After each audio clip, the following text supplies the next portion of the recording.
నమస్తే BTV7 news కు స్వాగతం. నేను మీ సోని. వార్త వివరాలకు వెళ్తే నిరసనల మధ్య కొనసాగుతున్న జీవీఎంసీ కౌన్సిల్ సమావేశం. గౌరవ సభ్యులు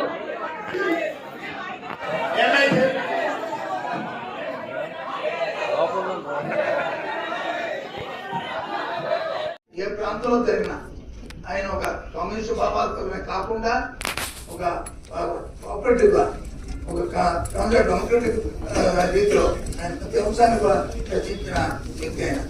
అలాంటి ఒక స్నేహితుని ఆయనతో ఉన్న పరిచయాలతో అలాంటి మా వ్యక్తిని కోల్పోవడం చాలా బాధాకరమైన దేశానికి అందరికీ. మరి ఆ కుటుంబం ఆయన తెలియని లోటుని ఆ భగవంతుడు మరి ఆయన స్థైర్యం ఇవ్వాలని, ఆయన ఆత్మశాంతి చేకూరాలని, ఇలాంటి మన ఈ కౌన్సిల్లో ఆయనకి నివాళులర్పించడం ఒక గొప్ప విషయంగా నేను భావిస్తూ మరి మనకి ఈ అవకాశం ధన్యవాదాలు. ఓటమి ప్రభుత్వం 100 రోజుల పాలనలో ఇది మంచి ప్రభుత్వం అన్న నినాదంతో నార్త్ నియోజకవర్గం 50వ వార్డులో టీడీపీ వార్డు అధ్యక్షులు వరప్రసాద్ కార్యకర్తలు సచివాలయం సిబ్బందితో కలిసి ఇంటింట ప్రచారం కొనసాగించారు.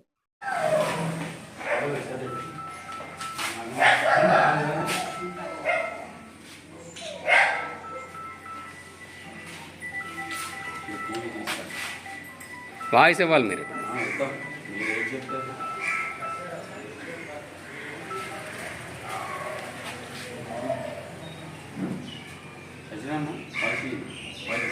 సనపల వరప్రసాద్ 50వ వార్డు టీడీపీ తెలుగుదేశం పార్టీ అధ్యక్షుడిని మరియు విశాఖ పార్లమెంటరీ అధికార ప్రతినిధిని. ఈరోజు వారం రోజుల పాటు డోర్ టు డోర్ క్యాంపెయినింగ్ చేస్తున్నాం. ఇది మంచి ప్రభుత్వం అని. చంద్రబాబు నాయుడు గారు సీఎం అయ్యి 100 రోజులైంది. ఈ 100 రోజుల కాలంలో ప్రభుత్వం చేసిన పథకాలన్నీ ప్రజల మధ్యకి తీసుకెళ్తున్నా. ప్రజలు చాలా సంతృప్తికరంగా అయితే ఉన్నారు. నేను సుమారు ఇప్పటికి ఈ 6 రోజులు ఒక 800 ఇళ్ళకి టచ్ చేయడం జరిగింది. ప్రతి ఒక్కరూ చాలా పాజిటివ్గా ఉన్నారు. ఎందుకంటే టైం తక్కువ ఉన్న పెన్షన్ గతంలో 1000 రూపాయలు ఉండేది, 3000కి వచ్చిన తర్వాత ఒకేసారి 4000 రావడం ప్రజలు చాలా సంతృప్తికరంగా ఉన్నారు. 1వ తేదీనే పెన్షన్ ఇచ్చేస్తున్నారు. అదేవిధంగా ముందు ఆదివారం సెలవు వచ్చిన ముందు రోజు ఇవ్వడం మన కూడా చేయడం జరిగిందని ప్రజలు మాకు చెప్పడం జరుగుతుంది. అదే కాకుండా మన విజయవాడలో వరదలు వచ్చేటప్పుడు 10 రోజులు నిద్రాహారాలు మాని ఒకే దగ్గర ఉండి చాలా బాగా చేస్తున్నాడని 10 మంది ప్రజలైతే మాకు చెప్పడం జరుగుతుంది.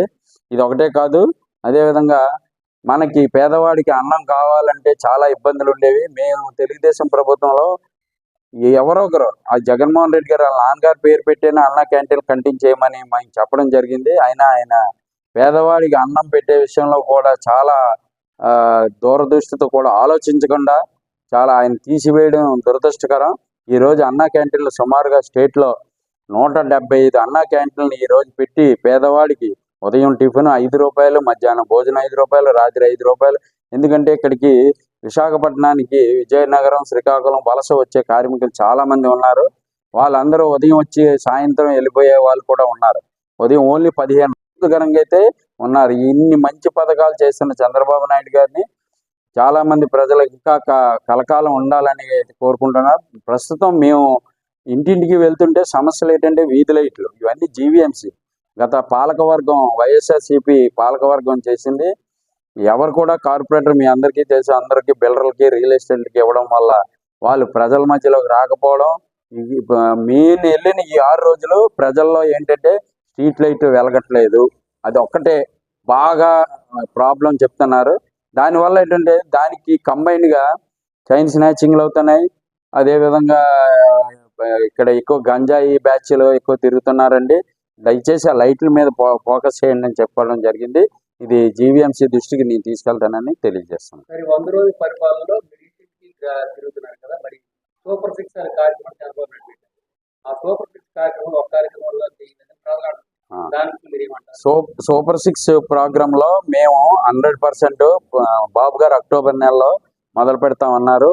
ఆ 3 దీపం సిలిండర్స్ కూడా దీపావళికి అనౌన్స్ చేస్తున్నారు.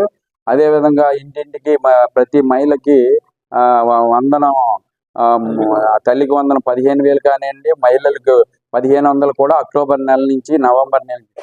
ఏంటంటే ప్రజలు కూడా ఆలోచిస్తున్నారు. గత ప్రభుత్వం 10 లక్షల కోట్లు, వేల కోట్లు అప్పులు చేసి అన్ని తనఖాలు పెట్టేసి ఇష్టానుసారంగా చేసి ఇవన్నీ మాట్లాడవలసి చాలా వస్తుంది. దీనివల్ల ఆయన కూడా ఒక స్టాండ్ అయ్యి ఇప్పుడు కూడా అమౌంట్ లేదు, జీతాలు ఇవ్వడానికి కూడా కష్టమైన పరిస్థితిలో ఆయన చేయగల అడ్మినిస్ట్రేటర్ చంద్రబాబు నాయుడు గారు ఇచ్చిన పథకాలన్నీ అక్టోబర్ నవంబర్ నుంచి అయితే మాత్రం చేస్తామని మేము ఆల్రెడీ ప్రజలు అడుగుతున్న సమస్యలన్నీ అధికారుల దృష్టికి తీసుకెళ్ళడం, అలాగే రాజకీయ మా పెద్దలు చంద్రబాబు నాయుడు గారు, లోకేష్ దృష్టికి కూడా మేము తీసుకెళ్ళడం జరిగింది. తర్వాత ఇప్పుడు తిరుపతిలో ఉన్నది యావునయ్యని చేపనయ్యని దాని నుంచి ఏమైనా చెప్పగలుగుతారా? ఏంటంటే ప్రజల మనోభావాలు దెబ్బతీశారండి. గతంలో కూడా తెలుగుదేశం ప్రభుత్వం చాలా వరకు ఆర్ఎస్ఎస్ కానీ బీజేపీ వాళ్ళు కూడా అక్కడ తిరుమల తిరుపతిలో ఎన్నో ధర్నాలు చేస్తే దేన్ని పట్టించుకోలేదండి. ఆ పట్టించుకోకపోవడం వల్ల ఇలా జరిగింది. ముఖ్యంగా చంద్రబాబు నాయుడు గారు ఏదైతే ఇప్పుడు నేను ఒకటే చెప్తున్నాను, మనం ఒక నెయ్యి కొనాలంటే 660 రూపాయలు అవుతుంది. 320 రూపాయలకి ఎలా నెయ్యి ఇచ్చారని సూటిగా ప్రశ్న చేస్తున్నామండి. అంత తక్కువకి ఇచ్చారంటే అందులో ఏదో ఒక మతలబు జరగకుండా ఉండదు. ఆ రిపోర్ట్స్ ప్రకారం ఇలా చేశారు, దాన్ని అన్నీ రెక్టిఫై చేస్తారు. గత ప్రభుత్వం చేసినవన్నీ అంటే వాళ్ళు చేయలేదు, మేము ఏమని నిజాయితీ పరులు అన్నారనే దీన్ని ఫోకస్ చేస్తుంది. కానీ తెలుగుదేశం పాత ప్రభుత్వం మీద మాకు ఎటువంటి మేము పట్టించుకునే అవసరం లేదు, ప్రజలకి నేరుగా వెళ్ళాలి. ఇప్పుడు ఆల్మోస్ట్ ఆల్ కొత్త నెయ్యితో అక్కడ లడ్డూని స్టార్ట్ చేయడం జరిగింది. ప్రాయశ్చిత్త కార్యక్రమాలు జరుగుతున్నాయి. ప్రజలకి అందరికీ అక్కడ ఇది ఒకటే కాదండి, తిరుమల తిరుపతి దేవస్థానంలో అన్నదానం విషయంలోని కానివ్వండి, అక్కడ ఏది పడితే అన్ని ఈ టికెట్ల విషయంలో కానీ మతలబులు ఒక్కటి కూడా అన్ని విఐపి పాసులు గత ప్రభుత్వంలో జరిగాయి. అవి లేకుండా చంద్రబాబు నాయుడు గారు ఈసారి సుపరిపాలన అందజేస్తారని ప్రజలందరూ కోరుకుంటున్నారు. ఇదే విషయం మీద మన రాష్ట్రంలో 236 గుళ్ళలో జరిగిందని ఆరోపణ అంటారు, మీరేమంటారు? అది అయితే 100% వాస్తవం అండి. మన రామకోటి అమెరికాలో కాంగ్రెస్ నాయకులు రాహుల్ గాంధీ మాట్లాడిన దానికి వ్యతిరేకంగా విజయనగరం జిల్లాలో పెద్ద ఎత్తున బీజేపీ నాయకులు ధర్నా నిర్వహించారు. ఇందులో బీజేపీ జిల్లా నాయకులు రెడ్డి పావని, సుధీర్, పలువురు నాయకులు ధర్నాలో పాల్గొన్నారు. ఓటు బ్యాంకుగా మాత్రమే ఉపయోగించుకుంటున్నటువంటి కాంగ్రెస్ పార్టీ వారి రిజర్వేషన్స్ గురించి రద్దు చేసే పరిస్థితి మాట్లాడుతుంది అని అంటే నిజంగా ఇది మనందరం కూడా ఆలోచించవలసిన విషయం. దీన్ని తీవ్రంగా ఖండిస్తున్నాం.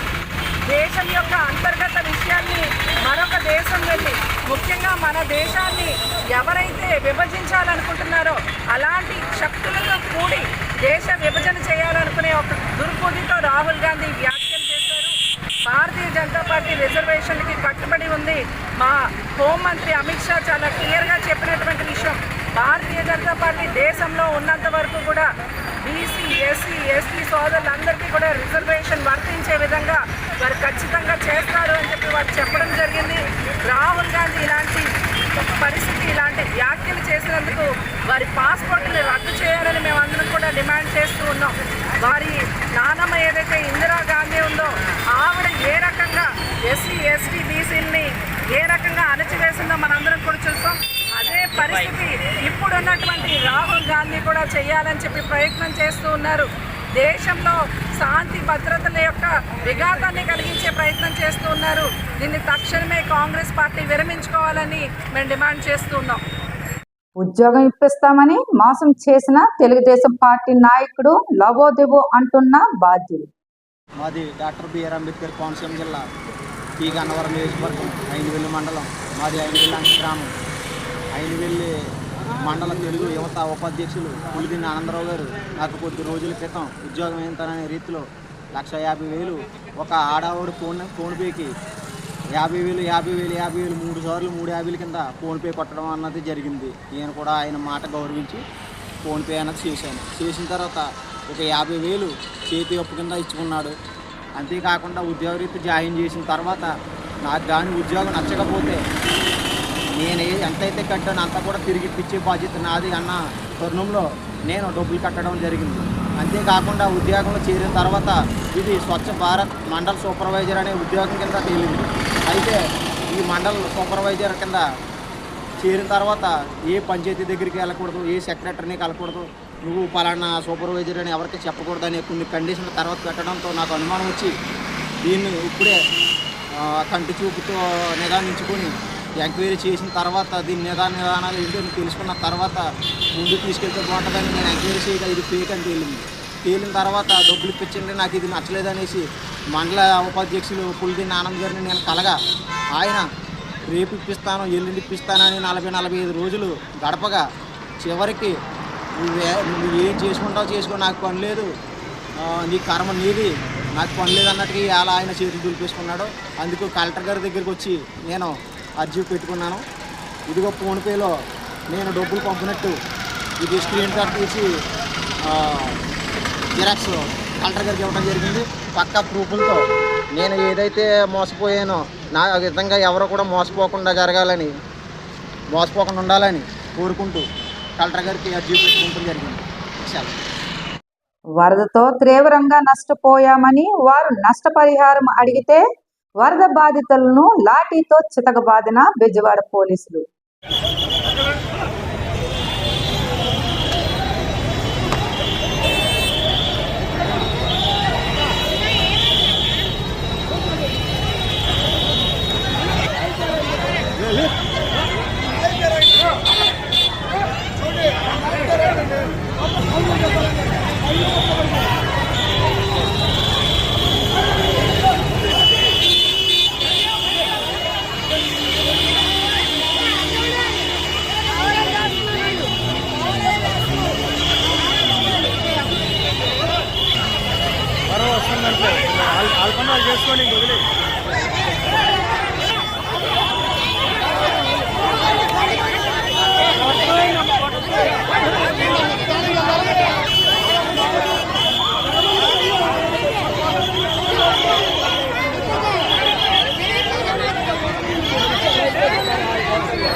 అయితేనే ఎంతగానో నేడుతున్నారు.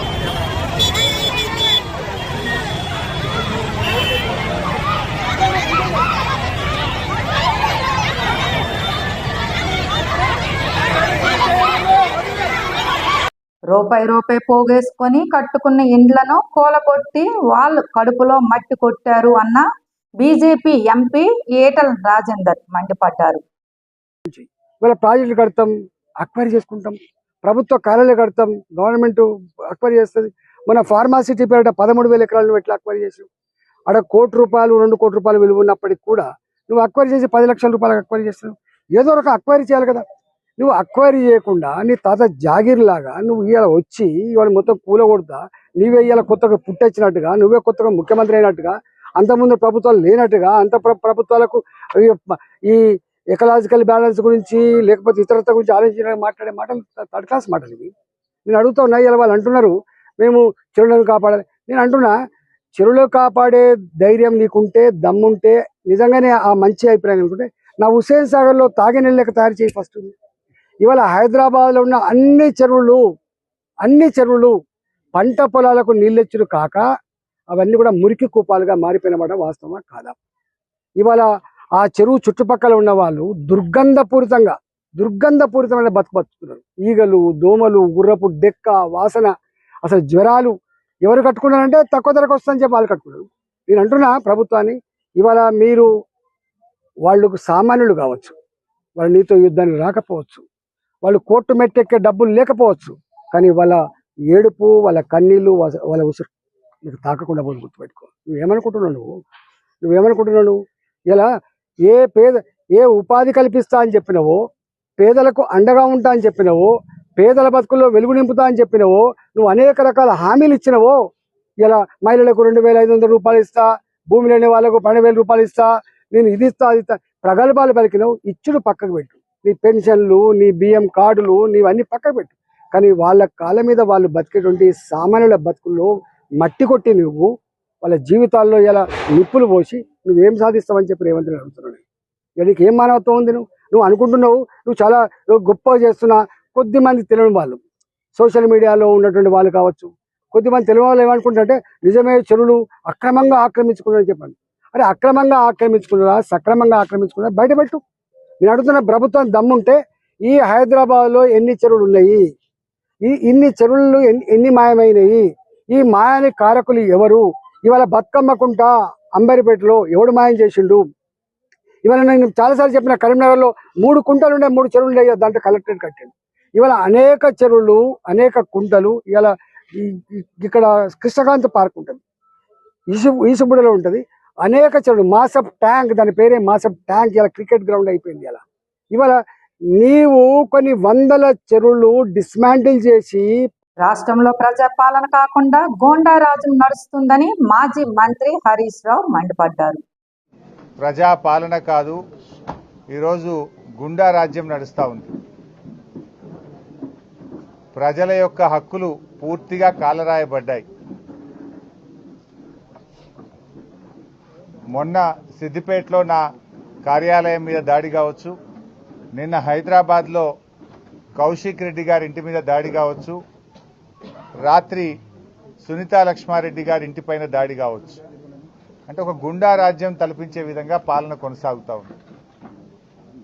తెలంగాణకున్న మంచి పేరు మంటగలిపి ఇలా బీహార్ లాగా, ఒక రాయలసీమ ఫ్రాక్షనిజం లాగా ఈ రాష్ట్రాన్ని రేవంత్ రెడ్డి గారు నడుపుతూ ఉన్నారు. నిన్న సునీతా లక్ష్మారెడ్డి గారి మీద జరిగిన దాడి అది కాంగ్రెస్ నాయకత్వ ప్రోత్సాహంతో జరిగిన దాడి. ఈ నియోజకవర్గ కాంగ్రెస్ నాయకులు కావచ్చు, రేవంత్ రెడ్డి గారు మాట్లాడే మాటలు, ఆయన రెచ్చగొట్టే విధానాల వల్ల జరిగినటువంటి దాడిగానే బీఆర్ఎస్ పార్టీ చూస్తుంది. ఇంట్లో నిన్న ఎమ్మెల్యే గారు లేరు. అర్ధరాత్రి పూట ఇటువైపు అసలు వినాయకుడిని ర్యాలీ తీసే సందర్భం గతంలో ఎప్పుడూ లేదు. ఉద్దేశపూర్వకంగా దాడి చేయాలనేటువంటి సంకల్పంతోనే వాళ్ళు ఇటువైపు ర్యాలీని తీసుకొచ్చి మరి ఇంటి మీద పటాకులు కాల్చడము, ఇంట్లోకి పటాకాయల్ని విసిరేయడము, ఇంట్లో చొరబడి ఇంట్లో ఉన్న పిల్లల మీద దాడి చేయడం జరిగింది. నేను ఇప్పుడే ఎస్పీ గారితో మాట్లాడాను, ఐజీ చంద్రశేఖర్ రెడ్డి గారితో మాట్లాడాను. వెంటనే కాంగ్రెస్ గుండాలను అరెస్ట్ చేయాలని చెప్పి డిమాండ్ చేయడం జరిగింది. వీడియోలు చాలా స్పష్టంగా కనబడతా ఉన్నాయి. రాత్రి అక్కడికి చేరుకున్నటువంటి పోలీస్ హెడ్ కానిస్టేబుల్ వీడియో తీస్తున్నాడు కాంగ్రెస్ గుండాల యొక్క అకృత్యాలను, వాళ్ళు చేస్తున్నటువంటి తప్పుడు పనులను వీడియో తీస్తుంటే ఆ హెడ్ కానిస్టేబుల్ మీద కూడా దాడి చేసి ఆ హెడ్ కానిస్టేబుల్ చేతిలో నుంచి ఫోన్ లాక్కొని హెడ్ కానిస్టేబుల్ నెట్టేస్తే ఆయన జారి కింద పడిపోయింది. మరి ఒక విధులు నిర్వహిస్తున్న పోలీస్ కానిస్టేబుల్ మీద కాంగ్రెస్ గుండాలు దాడి చేస్తే ఆ హెడ్ కానిస్టేబుల్తో పిటిషన్ తీసుకొని సూమోటో కింద 307 కేసు పెట్టాలి కదా. విధులకు, ప్రభుత్వ ఉద్యోగుల విధులకు ఆటంకం కలిగించే సెక్షన్ కింద క్రిమినల్ కేసులు వాళ్ళ మీద బుక్ చేయాలి కదా. ఎందుకు చేయడం లేదు అని అడుగుతా ఉన్నా. అంటే మీరు ప్రజాస్వామ్యాన్ని రాష్ట్రంలో ఉంచదలుచుకోలేదా? తెలంగాణకున్న మంచి పేరును రేవంత్ రెడ్డి చెడగొడతా ఉన్నారు.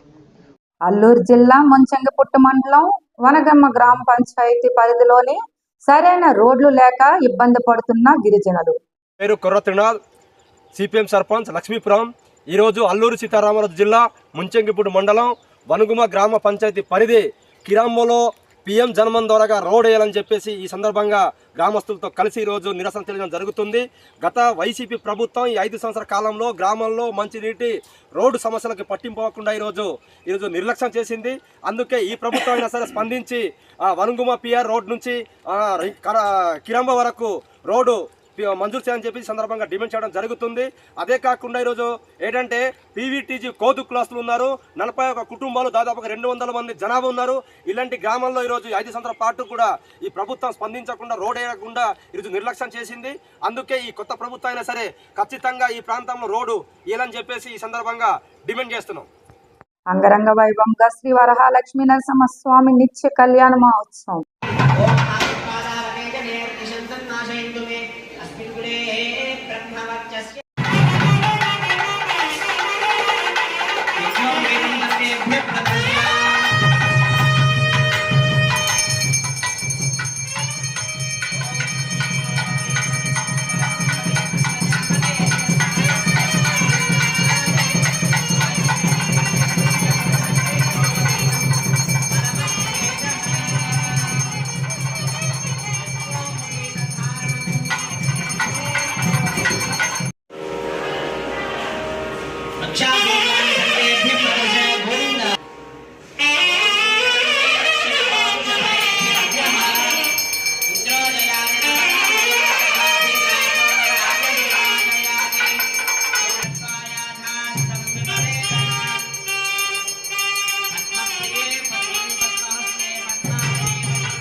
ఈ వార్తలు ఇంతటితో సమాప్తం. రేపు మళ్ళీ ఇదే సమయానికి మరిన్ని వార్తలతో కలుసుకుందాం.